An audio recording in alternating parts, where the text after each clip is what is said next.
बल्ले बल्ले सावा सावा दीदी का एक ऐसा नौटंकी ड्रामा है आवा। अब भाई बग्गी, मतलब तुम रोंदड़ू रोए रोए के पूरा टब भर दोगी। लेकिन बग्गी का ये जो रोना था दोस्तों, मैं उसको दूसरे वे में लेके जाऊंगी। नहीं, नाटक नौटंकी ड्रामा तो करती है वो, लेकिन ये रोना उसका बहुत कुछ कह गया, खासकर उसके द्वारा बोले गए कुछ शब्द, चंद शब्द जो कि बहुत गहरी बात बोल गए। तो कहाँ से शुरू करें? चलो बग्गी से ही शुरू कर लेते हैं, है ना, क्योंकि ना बहुत ज़्यादा ज़रूरी है ये वाली बात, है ना। चलो फिर शुरू करते हैं आज का ये रंगारंग कार्यक्रम। तो ये जो बग्गी का टाइटल था ना दोस्तों, ऐसे दोनों तरफ करके अपने आंसू रोकते हुए ये वीडियो है और टाइटल है मुझे उन्होंने लाड प्यार से रखा है इसलिए मैं बिगड़ गई हूँ। ये है टाइटल। अब तमाम लोग सोचेंगे हैं बग्गा के लिए बोल रही का, या डिस्को मॉम, डीजे मॉम जो लोग जो कहते हैं उनके लिए। ना जी, वो तो बस बड़े बड़े बोली थी हैं। हम बहुरिया थोड़े ला रहे हैं, हम तो बच्चा ला रहे हैं। हम तो खाना खिलाएंगे, साग खिलाएंगे, ऐसे रखेंगे वैसे रखेंगे, पूरे घर में फुदका करेगी, वीडियो बनाएगी। मेरे जीते जी तो उसको खाना बनाने का सोचना ही नहीं। इतने बड़े बड़े वचन बोले थे मम्मी जी ने, लेकिन अवतः खन्ना असर जौन मम्मी जी के अंदर की सांस जागी है ना, एकदम भयानक खतरनाक वाली सांस, तब जाके बग्गी के पापा को कुछ बोलना पड़ा। का बोलना पड़ा उसके ऊपर भी आएंगे। तो हे एवरीवन, एक बार फिर से आप सभी का स्वागत है इन दंगल लैंड, मतलब कुनबा या फिर जो तुम कहते हो, क्योंकि सबके अलग अलग नाम है ना। तो हमारे लिए तो ये है कुनबा वासी, इनको नहीं शर्म जरासी। जब भी मैं इनको देखती हूँ आती है उबासी। लेकिन आजकल कुछ एंटरटेनिंग कार्यक्रम ला रहे हैं, तो ऑफ कोर्स मैं एंटरटेनमेंट के कुछ तड़के आपको भी दूंगी, है ना, कुछ डोजेज आप तक भी पहुँचेंगे। तो चलो फिर शुरू कर देते हैं। सबसे पहले हम बात करेंगे टाइटल पे। टाइटल है मुझे उन्होंने लाड प्यार से रखा था इसलिए मैं बिगड़ गई हूँ। तो भैया यहाँ पर जो बग्गी ने बात करी, वो बात करी है सिर्फ और सिर्फ अपने मम्मी पापा के रिगार्डिंग, कि पापा जी और मम्मी जी मुझे इतना ज़्यादा प्यार दुलार क्यों करते हैं, क्यों ज़्यादा वो अपनी खोपड़ी पे रखते हैं मुझे, क्यों मेरी मम्मी यहाँ पर मेरे आते ही अपनी सेविंग्स को, जो उनका बचत होता है, वो कैसे मेरे ऊपर उड़ा देती हैं। क्योंकि वो अपने सपने जो उनके पूरे नहीं हो पाए उस टाइम पे, क्योंकि मम्मी शायद उसकी 2 या 2.5 साल की थी तब उनकी माँ नहीं रही। तो हालांकि वो अपनी स्टोरी कुनबा वासियों की तरह नहीं बेचना चाहते हैं जैसे झूठी अंका बेचा करती। मेरी माँ का स्ट्रगल, हम जंगलों में जाते थे, लकड़ियाँ बीन के लाते थे, हमारे घर में शीशा नहीं था, पहली बार शीशा दिल्ली वाली भाभी ने दिया, तब हमने देखा। हम जो है नंगे चुंडे नहीं घूमते थे, हम लेगिंग्स नहीं पहन सकते थे, और अगर हम लोग शीशा देखते थे तो मम्मी चटाक से चटकना मारती थी, का शीशम देख रही है, का देख रही है। इतना ज़्यादा स्ट्रगल इन्होंने बेचा है कि का ही बताएं। खैर चलो कोई बात नहीं। तो बग्गी ने कहा कि मम्मी ने जिस तरीके से अपनी लाइफ सर्वाइव करी, हम वो सारी चीज़ें तो नहीं बोलेंगे, लेकिन मेरी माँ वो सारे सपने मुझ में पूरा करती है कि जो देखो बग्गी, तुम ये बताओ ना बताओ, हम सबको पता है कि तुम वहाँ की ना एकदम पैम्पर चाइल्ड हो, तुमको बिगाड़ के रखा गया है, पर होता है यार, इकलौती हो, और जो भी है माता पिता तुमको खुपड़िया बिठा के रखे हैं। देखो बग्गे से उन्होंने शादी करा ना, इसी से सबको पता चल गया कि वो किस प्रकार से तुमसे बेनतहा प्यार करते हैं, क्योंकि हर कोई ये डाइजेस्ट नहीं कर पाता। बग्गा के साथ इतनी अच्छी फैमिली है, सबका बैकग्राउंड भी अच्छा है, अच्छा खासा कमाते हैं, बग्गा से लाख गुना अच्छा लड़का ढूंढ सकते थे। तो तुम्हारे प्यार मोहब्बत के चलते उन्होंने तुम्हारी शादी कर दी, ये हम सबको पता है। लेकिन आज जो तुमने ख्याल बताया कि मेरी मम्मी, जो तुम लोग कमेंट कर करके बोलते हो कि भाई इससे काम क्यों नहीं कराते हो, इसको एकदम बैठा के रखे हो, बिगाड़ दियो, कोई भी काम नहीं करती है, हिलती डुलती नहीं है। मुझे लगता है गंदे अड्डे वालों ने बोला होगा, क्योंकि वही लोग उनका आजकल ज़्यादा मिर्ची लग रही है फ़िलहाल उनसे, और हम उम्मीद क्या कर सकते हैं। तो भैया उसने इमोशनल होते हुए बताया कि मेरी मम्मी इसलिए मुझसे काम ज़्यादा नहीं करवाती कि कल को अगर कुछ हो जाए, जैसे कि उनकी किसी रिश्तेदारी में किसी के साथ ऐसा कुछ हो गया था, मिस हैपनिंग, तो वो नहीं चाहती कि ऐसा कुछ हो। और भैया मायके में अगर रह के कुछ, भगवान ना करे खुदा ना खास्ता, कभी कुछ गड़बड़ा जाता है तो ससुराल वाले कहते हैं और जाओ, वहीं रहो, वहीं रही थी तब वहीं से हुआ है। चाहे जितना तुमको कोई पैम्पर करके रखा, चाहे हाथों हाथ रखा, चाहे एकदम खिलौना खिलावे तुमका, लेकिन नहीं, गड़बड़ होएगा तो फिर बोले बिना, टॉन्ट मारे बिना छोड़ेंगे नहीं, वो भी डिस्को मॉम जैसे लोग हैं। तो भाई साहब ऐसे लोग तो ज़िंदगी भर ताउम्र सुनाएंगे। भले वहाँ पर उसको एक सूखी रोटी तक ना देती थी, भले उसको इतना ज़्यादा उन लोगों ने दूसरे तीसरे महीने में एकदम प्रताड़ित करके रखा, जबकि डॉक्टर ने बोला था कि उसको टेंशन नहीं लेना, तो भी तीनों महिलाओं ने इस लेडी को बहुत ही ज़्यादा प्रताड़ित किया। जो सच है वो मैं बोलूँगी, तो भी मम्मी जी और नंदे भर भर के सुनाती है ना। तो इसलिए उसकी मम्मी कोई भी रिस्क नहीं चाहती, जो कि फेयर इनफ। भाई साहब क्यों अपना कोई नाम लेना चाहेगा, ख़राब करवाना चाहेगा, इसलिए उनको ना भी कुछ झुकने देती, ना ही कुछ काम करने देती है। और जिस तरीके से वो इमोशनल होके रो के बता रही थी ना, जब उसने एक शब्द बोला कि मैं जितना भी चीज़ें झेली हूँ, पर यहाँ पर आके मेरे पापा ने कहा कि मैं संभाल लूँगा तुझे, वो तू चिंता न कर, मैं हूँ ना संभालने के लिए। जब वो रो रही थी ना, तो उसके शब्द बहुत कुछ बोल गए थे कि आंसू कब निकले, कि वहाँ पर लोगों ने जो इग्नोरेंस दी, जो नफ़रत दिया, उसकी वजह से वो इमोशनल हुई। अदरवाइज़ वो रोती नहीं कि कोई बात नहीं, हम हैं यहाँ पर, तेरे माता पिता हैं, हम हैंडल करेंगे, हम संभालेंगे। सास ननद कमीनी है तो कोई बात नहीं, कोई बात नहीं, जाने दे बेटी, मैं हूँ अभी इधर। तो इस वजह से वो वहाँ की जो झेला है उसने ना, वो जो टाइम सर्वाइव किया है। अगर मैं गलत हूँ तो बताना दुपट्टा, चाहे फेक आईडी से ही बताना। तुमको उधर का टाइम देखकर सारी चीज़ें आंखों के सामने गुजर गई, तभी से तुमको रोना आया था। और मुझे पता, मैं 100% सही हूँ, क्योंकि जब कभी भी आप अपने ससुराल या फिर किसी से हर्ट हुए होते हो, फिर जब अपने पेरेंट्स की याद करो तो ऑटोमेटिक रोना निकल ही जाता है। तो वो चीज़ हमने देखी बग्गी की, कि कैसे उसके पापा ने उसको बोला कि नहीं, हम हैं थे और हम तुझे संभालेंगे, डोंट वरी। तो वहाँ पर जो उसने चीज़ें रखी हैं, वो कहीं ना कहीं अपने ससुराल के उन पलों को याद कर रही थी, जब उसकी नंदे भैंसे मतलब नंदे और सास जब आतंक पूरा उठाई थी, पूरे ऊपर ढाई थी, तब जाके उसने वो टाइम याद करके इमोशनल हो गई। बाकी उसके घर में मौसी भी आने वाले हैं, और भी बहुत सारे रिलेटिव आने वाले हैं। यहाँ हंसी खुशी रह रही, हर चीज़ खाया जा रहा है, पिया जा रहा है। नारियल पानी, जहाँ पे 20 रुपए के गोलगप्पे लाए जाते थे तो उसको बारी बारी तीनों दिखाते थे। बग्गा भी बोलता था 20 रुपए वाले लाया हूँ, पर एतिन बोलती थी 20 वाले लेके जा रहे हैं हम गोलगप्पे बग्गी के लिए। और झुठियंका, हेलो हेलो, तुम क्या खाओगी, तुम बताओ ना क्या खाओगी, 20 रुपए वाले गोलगप्पे ना 36 के ले आते हैं। तो वो गोलगप्पा वाला कंटेंट ना दोस्तों सबने बनाया था, मात्र 20-40 रुपये जो भी खर्च किया था। बोले तो थे हम एक नारियल भी लेके आए, पर हमें यकीन नहीं, क्योंकि हमने वो नारियल देखा नहीं। ये कोई जो लेके आवे उसका दिखावा ना, वो भी 40-50 का। इधर तो अभी 80 रुपये में नारियल मिल रहा है ना, बड़ा साइज़ लो तो 80 रुपये का मिल रहा है। तो भाई साहब अगर ये 40 रुपया में 4 लोग 3 लोग बता रहे हैं, तो 80 रुपया 50-60 रुपये जितने भी उधर मिलेगा तो एक बताएंगे नहीं, ऑफ कोर्स बताएंगे। तो ये हैं कुंभावासी, इसलिए वो सारी चीज़ों को याद कर कर के रो रही थी, और ये हम सबको पता है। हालांकि कमेंट सेक्शन में उसने हेल्ड फॉर रिव्यू लगा रखा है। अभी तक 245 लोगों ने लाइक किया है, और तमाम लोगों ने उसको प्रोत्साहित भी किया है कि ठीक है, हम समझ रहे हैं, पहली बार तुम्हारी बातों में सच्चाई दिखाई दी बग्गी। आपकी मम्मी फीलिंग्स मैं समझ सकती हूँ, मेरी मम्मी को भी गए 2 साल हुए हैं। मैं लगता है जब वो बोल रही थी कि मैं खोना नहीं चाहती हूँ, मुझे डर लगता है कि कहीं खो ना जाए, वो चीज़ इमोशनल करने वाली थी। और आई थिंक हर कोई उससे कनेक्ट करेगा, क्योंकि ये सोचकर भी रूह काँप जाती है कि एक टाइम ऐसा भी आएगा जब हमारे पेरेंट्स हमारे पास नहीं होंगे। बहुत मतलब आप वो सोच भी नहीं सकते हो कि कितना बैड फील होता है। तो ये चीज़ तो मैं भी कनेक्ट करती हूँ कि बग्गी इसमें कोई नाटक नौटंकी ड्रामा नहीं करी थी, और आज के इसके जो इमोशन थे वो रियल वाले थे। पर हाँ, अभी इसके फेस पे जो चीज़ें दिख रही हैं वो काफ़ी हद तक अच्छी दिख रही हैं, और जिस प्रकार से वो हेल्दी खा रही है, वहाँ पे खुशी के साथ रह रही, चेहरे पे ग्लो।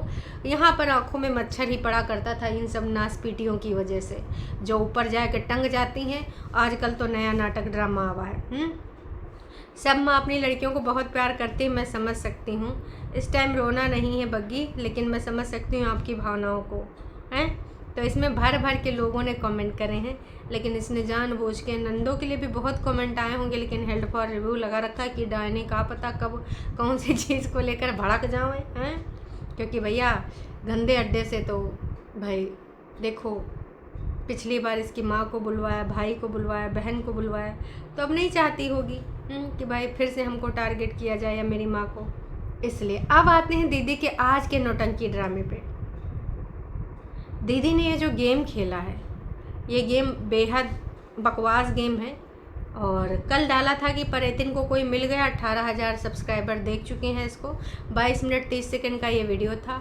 आज दीदी एक रायता लेके आई हैं, इसलिए ज़रूरी था ये सब ख़त्म करना।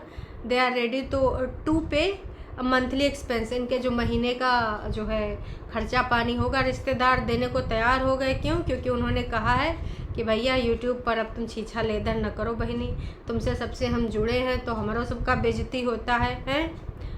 ब्लेस्ड हूँ मैं, अरे ब्लेस्ड इनकी वो हैं जो इनकी सपोर्टर, उनका नाम लिखी है। डरी नहीं हूँ, शांति है। अच्छा, डर नहीं शांति है। तो देखो बहन, तुमको पता है कि वो डर है कि शांति है, कहाँ है, बहुत अच्छे से पता है।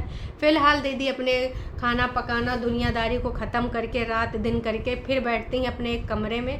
धूप आ रही होती है तो पर्दा लगा देती हैं ताकि बैकग्राउंड मेरा थोड़ा सही हो जाए, और उसके बाद शुरू करती हैं अपना रंगारंग कार्यक्रम कि देखो आज ये जो मैं वीडियो लेकर आई हूँ, इस वीडियो में मुझे कुछ वार्तालाप करनी है। और वो कौन सी वार्तालाप करनी है मैं आपको बता दूँ। जो कल मैंने वीडियो बनाया था उसके रिगार्डिंग मुझे भार भार के मैसेजेस आए इंस्टाग्राम पे, जो कि मैंने अभी खोले भी नहीं हैं। लेकिन मेरे रिश्तेदार भी आ गए। कौन से रिश्तेदार हैं, उनकी जो भी देखो लोकप्रियता है, ज़्यादा लोकप्रिय ना हो जाए इसलिए उनकी जो है नाम नहीं बताए जाएंगे, नाम हिडन रखे जाएंगे। लेकिन वो रिश्तेदार बहुत ही महत्वपूर्ण है दीदी के लिए, क्योंकि दीदी ने कहा है कि भैया उनके कहने से ना मैंने सोचा, और काश कि मुझे पहले समझा जाते तो मैं पहले ही समझ जाती, पर उन्होंने देर लगा दी समझाने में। तो फिर मैं कोई समझी तो नहीं, लेकिन अब मैंने उनसे वादा कर दिया कि ऑफ कोर्स मेरे लिए ये ज़्यादा ज़रूरी है ना कि ये लोग ज़रूरी है, ठीक है। और जब तक ये चेन ब्रेक नहीं होगी, ये चेन चलती रहेगी, कभी मैं दूंगी कभी वो देंगे रिप्लाई, तो चलता रहेगा। तो मैंने ये चेन को ब्रेक करना उचित समझा है, इसीलिए मैंने वो कल वीडियो डाला, क्योंकि तमाम ऑडियंस कनेक्ट ही नहीं कर पा रही कि मैंने वो वीडियो डाला क्यों। मेरा नाटक नौटंकी ड्रामा को अब मैं रिश्तेदारों से रिलेट कर रही हूँ। देख बहन, मैं तो मानूंगी भी नहीं अभी भी, मुझे तो ये भी लग रहा है कि कोई रिश्तेदार आया ही नहीं। तो काल्पनिक कहानियाँ भी बना सकती है अपनी उस कहानी को पकाने के लिए, क्योंकि तूने एकदम से ये जो चौवा छक्का मारा है, 1% के लिए मैं मान लूँगी कि तेरे रिश्तेदार आए होंगे कोई सो कॉल्ड, लेकिन तुम लोग कब से रिश्तेदारों को वैल्यू देने लगे? मुझे इस चीज़ में बिलीव नहीं हो रहा है। जब रिश्तेदारों की ज़रूरत थी तब तो तुम्हें वैल्यू नहीं थी। आज तुम रिश्तेदार की वजह से तुम वाईटी पर इस चेन को ब्रेक कर रही हो। अरे तुम रिश्तेदारी ब्रेक कर सकती हो मोहतरमा, लेकिन एक चीज़ बोले, तुम रिश्तेदारों की वजह से अपना यूट्यूब का पैसा इनकम ब्रेक नहीं कर सकती हो। तुम अब 10 दिन तक अपने रिश्तेदारों का मान रख लेना तो मैं मान जाऊंगी, ज़्यादा नहीं 10 दिन। अंकुश से रिलेटेड ना टाइटल डालना, अंकुश के रिलेटेड ना कोई वीडियो बनाना, तब मैं मान जाऊंगी कि तुमने अंकुश के ऊपर उन रिश्तेदारों के सजेशन को सिलेक्ट किया है। और अगर नहीं हुआ तो दोस्तों बस एक स्क्रिप्ट होगा, इसके अनुसार ये चल रही है, इसके अलावा कुछ नहीं। ना कोई रिश्तेदार, अरे भैया रिश्तेदार कब इनके लिए इम्पॉर्टेंट थे? अगर इम्पॉर्टेंट थे तो ना माँ का ना मायका और माँ की बहनें ना छुड़ा देती है, नास पीटियाँ बहनें, ठीक है। इनके घर में अगर किसी रिश्तेदार का चलता है तो वो नोना, अच्छा नोना तो इनका खून का रिश्ता है, अब वो किस प्रकार से यही लोग जाने, क्योंकि खून के रिश्ते में कौन कौन लोग आते हैं। बग्गे ने एक बार बता दिया था कि हमारे खून के रिश्ते कौन कौन से हैं, जिसमें नोना भी थे। तो भाई मैं तो इस रिश्तेदारी वाले मैटर पे बिलीव नहीं करती हूँ। हाँ, अगर आप लोग करते हैं तो वेल एंड गुड, पर मैं नहीं करूँगी और ना ही करती हूँ। इन्होंने जो लंबा लेक्चर दिया है, मैं इसको एक स्क्रिप्ट ही का ही पार्ट मानती हूँ कि एक और नई स्क्रिप्ट ले आई गई है। उस मोटी वाली जो स्क्रिप्ट थी, जो एकदम से इतनी ज़्यादा डिग्री घुमाए के जो बयानबाजी इनका आया, जो लोग बिलीव ही नहीं कर पा रहे थे, और इनके खुद के गंदे अड्डे वाली औरतें इनको गरिया रही थी कि नास पीटी हम तेरा सपोर्ट करते हैं, तो यहाँ अपने पति का स्टैंड ले रही है, नास पीटी कहीं की। तो भाई साहब उस चीज़ को मजबूती देने के लिए, उस चीज़ को सही साबित करने के लिए मेरे हिसाब से एक रिश्तेदार की स्क्रिप्ट आई है। रिश्तेदार इनके लिए कभी मैटर करते थे ही नहीं। ये डॉलर रिश्तेदार में सिर्फ और सिर्फ डॉलर को देखो प्रायोरिटी देंगे, ये मेरा मानना है। आपका मेरे से अलग भी हो सकता है, हम सबके जो हम लोगों के विचार अलग अलग हो सकते हैं। मैं इस चीज़ में हमेशा बिलीव करती हूँ और आज भी बिलीव करती हूँ। आपका हो सकता है कुछ नया वर्जन भी हो। रिश्तेदार को लेकर, पर मेरा यही है कि ये भैया कोई रिश्तेदार नहीं है, ये रिश्तेदार काल्पनिक है, इनका वास्तविकता से कोई लेना देना नहीं है। ज़्यादा से ज़्यादा 1% के लिए ऐसा हो भी सकता है, पर 99% रिश्तेदार की ये स्क्रिप्ट है बस। एक बात और मुझे मजाक से ज़्यादा कुछ नहीं लगी कि मेरे रिश्तेदार ने पूछा कि पक्का है तेरा, तो फिर मैंने कहा हाँ मैं बिल्कुल रेडी हूँ। तो उन्होंने बोला तो ठीक है, अब तेरा जब क्लियर मन बन चुका है तो इस टॉपिक को यहीं बंद कर दे, कहीं ऐसा ना हो कि हम पीछे हट जाएं। मैडम हेलो, हाँ डिवोर्स जो दे रहे हैं वो अंकुश अग्निहोत्री दे रहे हैं, आप काहे लेने आ गई हैं? आप जान रही हैं कि कुछ हो नहीं सकता, तो मैं दे रही हूँ, मेरा क्लियर डिसीजन है, मैंने बोला है, मैं नहीं लटकाऊंगी। मैडम कानून आपके घर का खरीदा हुआ नहीं है, और ना ही कानून के चमचे, मतलब जो लोग बैठे हैं वो आपके चमचे खरीदे हुए हैं गंदे अड्डे वाले, ठीक है। जज साहब आपके हिसाब से नहीं चलेंगे कि 10 साल में लटका के रखूँगी तो 10 साल लटकेगा। तो कहते हैं ना कि खिसियानी बिल्ली खंभा नोचे, वही वाला तुम काम करो कि हाँ मैं अब चाहती हूँ डिवोर्स हो जाए, मैंने डिसीजन ले लिया है। अरे भैया हु आर यू? तुम्हारे पति ने चाहा है, अब वो बोल चुका है ये टॉक्सिक रिलेशनशिप में मुझे नहीं रहना, भले मैं शादी करूँ ना करूँ, ताउम्र अकेला रह लूँ, लेकिन इस पागल औरत के साथ मुझे नहीं रहना। वो बोल चुका है, कितनी बार तो उसने मुंह खोल के बोला है टॉक्सिक रिलेशनशिप। और जिस प्रकार से तुम यूट्यूब पर बयान बदलती हो उससे लगता है कि तुम बीमार हो, तुम्हें डॉक्टर की ज़रूरत है, सख्त ज़रूरत है।